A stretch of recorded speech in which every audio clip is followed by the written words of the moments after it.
Is she crying? Hey, did they pull it on you? They got me. They got you. Hey, you got to get up early in the morning to get Jerry. All right.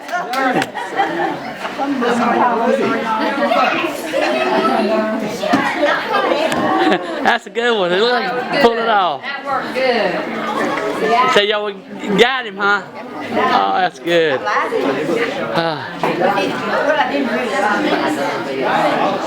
All right. Gotcha. Hey. What's going on down this way? I'm doing video. I'm doing video. Hanging out. Birthday party. All right. See ya. Sounds good. You with her. I hear you. I hear you. My boys. All right.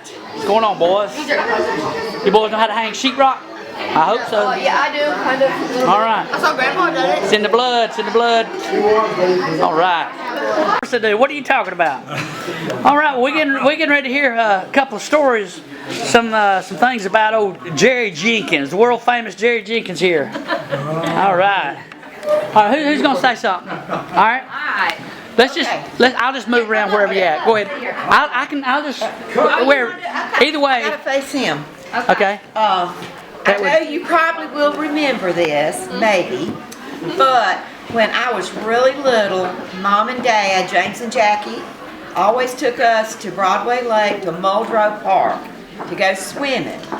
And Daddy and Jerry always looked exactly alike. They favored so much, it was unbelievable.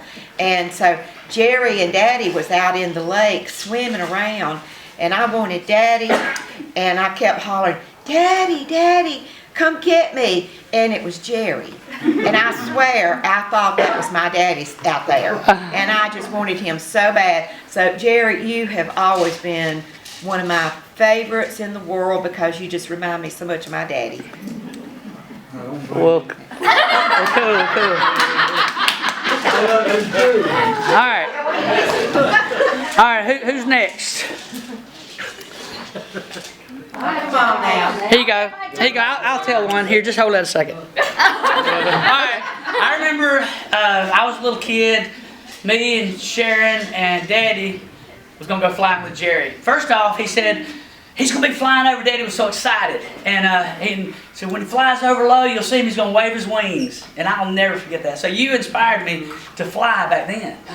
And anyway, so we went out there. We're flying. I don't remember. It was probably 3,000 or 4,000 feet.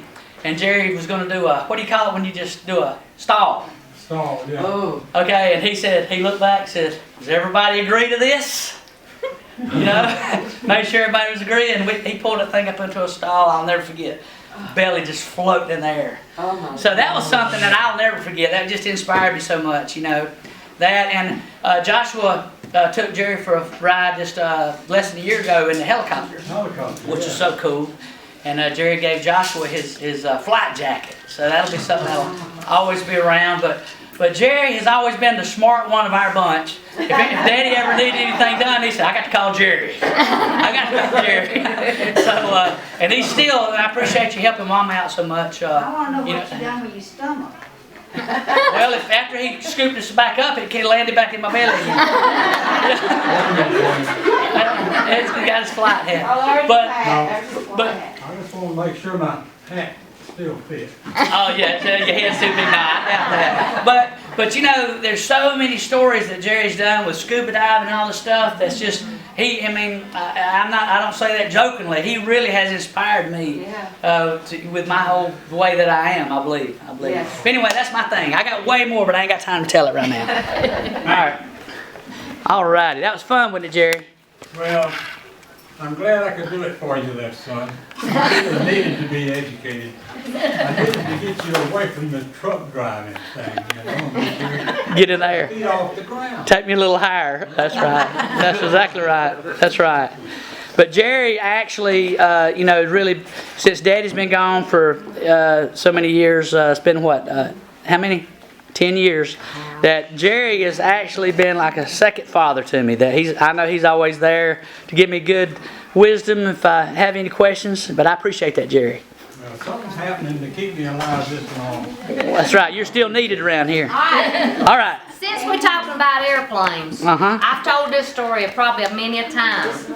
And Daddy, I know you hadn't never forgot it, but Daddy took us all up in an airplane. I was probably about 3, 4 years old. Lynn, you probably remember more than I do how old I was. And Lynn and Mike was in the back seat, and I was sitting in Mama's lap in the front seat. And it was a really bumpy day, very bumpy day. And I kept telling Mom, I was squirming around, and I said, I want to get in the back with Mike and Lynn. Let me get in the back with Mike and Lynn. And she said, no. She just put a bear hug on me, wouldn't let me move. And about that time, I threw up and I covered the entire cockpit of that airplane. Oh. And so I were to clean the airplane. Daddy had to clean the whole airplane up. And then when I had got me a brand new car as soon as I graduated college. And Daddy came up there and I said, come on, we'll take you for a ride in my new car. And he spilled a Pepsi, I think, in that car. And I got so mad at him because he spilled that Pepsi. And he said, I'm just paying you back for throwing up in my airplane. Oh, that's a good one. That's a good one. All righty. That's what we call in Europe. You call Europe. All right, who else has got it? Get up there. You have it now. Yeah. Well, when I was going to school in Star, remember? Well, my older brother we had to walk home. So my older brothers, Bill and Jerry, got them a ride home. Well, they passed me, and I guess all the boys said, stop and get them. And he'd stop. Just about the time we get to the car, they'd take off. Me and boys. Well, the third time they stopped, Jerry got out and fought with us. Yeah. That was nice. Sweet. Yeah. All right. You can stay there if you want. When she's talking about cars, it reminded me, I'm the one that inherited, I actually bought it, but inherited Old Blue, Old Blue, the truck. the truck. Yeah. And I cannot, even today, figure out how I drove that thing, because I don't even remember how many gears it had, and when it did go into gear, if I was lucky. The worst part was when I was in front of Mills Creek Church, parked on a stop sign on the hill. And I could not get it in the right gear. He could talk to it, I couldn't. And every time I'd think I'd have it in first, I'd start rolling back, and the man behind me was going, no, no. And he finally had to go around me. It took me forever to get that to Old Blue. Old Blue. Old Blue. You remember what year make that was? Have to ask Is that- Jerry. 69. 1969. I got one. Okay. Yeah. All right. We'll get. All right. Jerry. It was because of you that I got married. Not really. But it was but it was a part of it because you got the wrong person. Yeah, that's Jerry. I know. How do you do that marriage? I'm gonna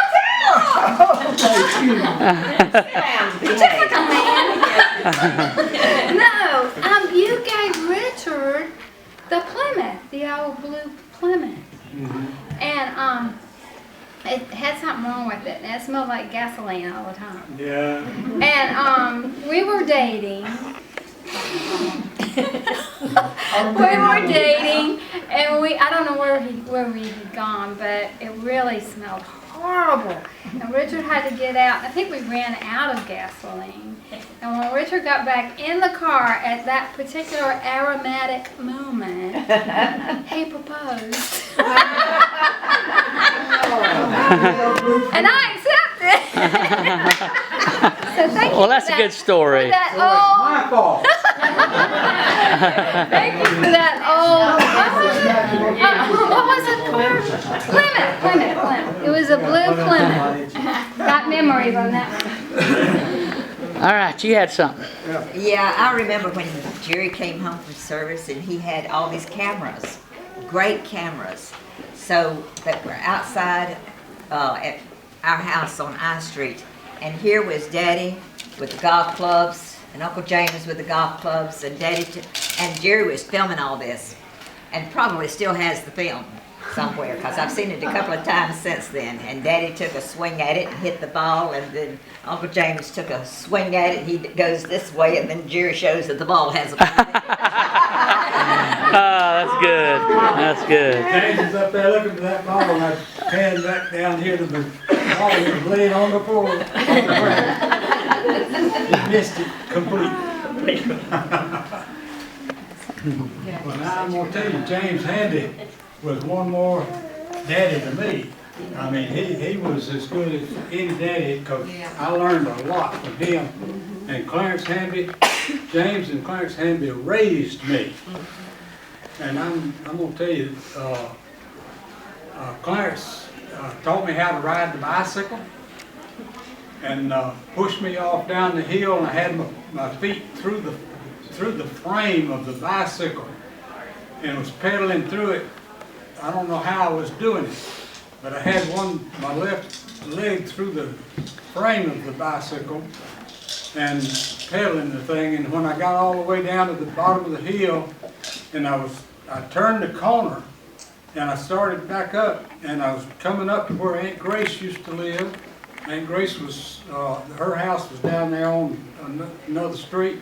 I had to push that bicycle all the way back to the house. I couldn't get back on it. So I had to learn to ride it because I couldn't push the darn thing. We did get it back home. Oh, yeah. And Daniel, you got to know something else.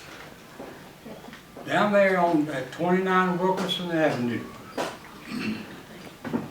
right there in Gadsden, Alabama City, Alabama, we had a Shetland pony named Cricket and a milk cow. And my grandmother used to get in there, and when it was raining, she'd have to sit inside the stall and milk that cow. Well, Cricket, the pony, was getting feisty because he wanted to get in the stall. And he kept running around, and my grandmother turned around and says, "Cricket, you can't come in here." But he tried it anyhow. He tried to come in there, and she threw her hands up, and Cricket slid up next to that door, and the milk bucket went under way, and grandmother was sitting there trying to hold that stool she'd been sitting on. And that was the story of Cricket. Cricket got back at me because my granddaddy had a two-wheel cart. James or Clarence one was taking me down into Alabama City. And we got into Alabama City, and I was sitting up on this bench just as pretty as you please. And somebody come back behind, pulled up behind us and blew a horn. And the next thing I know, I was laying in the street in the middle of downtown Alabama City of Gadsden, Alabama. And he just run that cart right out from under me. I think that was in Gadsden, Alabama. What about that? Daddy talked about the stories about all that, and then about Cricket too. And Cricket. Were you in that army truck with him? The army truck? Well, I was in the army truck when You got one? James was turning that thing around up in a country road down there in Macon. And you run it up on a yard where there was 2 or 3 logs, where somebody had laid logs to make a border for their yard. And the wheel ran up on that thing, and when it run off of it come back down, and I hit the top of the truck then. Yeah. You had it I rough, remember didn't you? Uncle James. I don't know what's wrong with you. All right, who's got another one? You boys don't? No? No, they don't even remember me. They should, I brought them out to your house. All right, what you got, Mama? This was a long time ago, back when you first had one of your motor homes. You had some kind of trouble with it. I put it in that car. had some kind of trouble with it, you had us to come get you and pull you home. Yeah. I'll just make it short, but we got all the way up to exit 29, where the truck stop is, and ran out of fuel. Home. Oh my gosh. One of y'all had to walk up to the station and get some fuel. Some nice man brought whoever it was back, and we put it in and came home with it. Finished. That's the short version. That's the short version. I tell you, that night, we had Brittany, Yeah. and we lost Lynn somewhere down around Myrtle Beach. And she come by and she picked Brittany up and just kept going home. And she could have took one of us up there to get gas. I said, are you believing it? She just leaves us sitting here. All she wanted was a child. She said, you hadn't never heard that, have you? She come got Brittany and she left. I'll see y'all. We wasn't trying to hide her on purpose. No recollection. Brittany was with you on that trip. Yeah. But she was riding with us. And he had already hooked onto the motor home and decided he'd get out of the road a little bit more. And Jerry was fixing to get out of the motor home.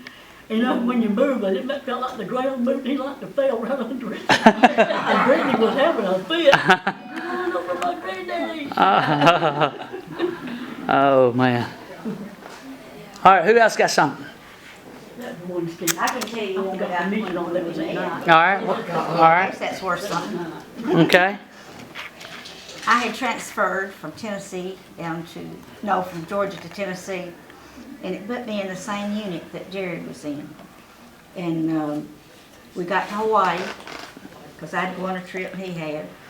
And the night of that night after this, having a big festivities and everything, this man that was my manager then says, you got to go over here and sit with our people. I said, well, I'd rather sit with people from Atlanta. I know all of them. I know, but you're here now, so you just have to do here. So the next thing I know, he's got me over there, and he's introducing me to Jerry. He said, Miss Jenkins is going to take care of you now. Yeah. Handed her to me. Yeah. She just transferred into our district, said, can you take care of her for tonight? And Jerry said, yeah. Well, to make a long story short, everybody had whined everywhere. And after we'd been there for quite a while, and eating and so forth, the band started playing. And I like to dance. And of course I don't do much of it, but I like it. Anyway, I asked him if he knew how to dance. He said, no, I don't know how to dance. I said, do you know how to cuddle? He said, yeah. I said, let's go. So, that's how I got him on the dance floor. I've been taking care of her Ever since. I hear you. All right, all right. That's good. All right, anybody else? Just to show Jerry how he minded Daddy and Mother.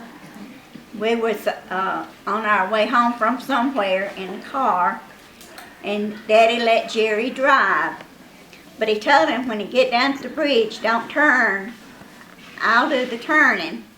But Jerry was anxious, and he went ahead and turned, and we ended off the bridge just because he minded Daddy so well. Oh, We man. got across the bridge though, we just hit the ditch on the other side. Well, it felt like a mighty deep ditch. That was a 41-4. Yeah. 41-4. Ended up on the side down in the ditch. How'd you get out? Clarence pulled us out. How did I know? He's pulled many people out of ditches, hasn't he? And many people pulled him out of the ditches. Yeah. All right. And just about out of Hartwell Lake, right? Oh, yeah, I know it. That's right. Oh, yeah, when Daddy went... He dove into Hartwell Lake with mobile home, wasn't it? Yeah, he stayed on, the whole mobile home went off of there. Yeah. I'll never forget that day.